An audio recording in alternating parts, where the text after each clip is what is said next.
Look what I've got. They are miniature barefoot Brit feet. Bare feet. How funny is that?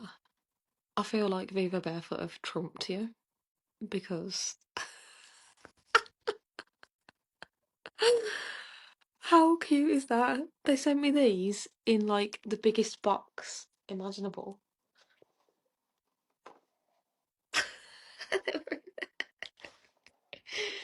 And then the flip-flops. They are literally what you did the other day, but out of like they've been 3D printed. How funny is that? So yeah, you need to get a 3D printer and start making some flip-flops. No, but the bonus, right, is it's got my name on them. It's so cute. This is like the best gift ever. How me is this? Love them. Thanks, Vivo.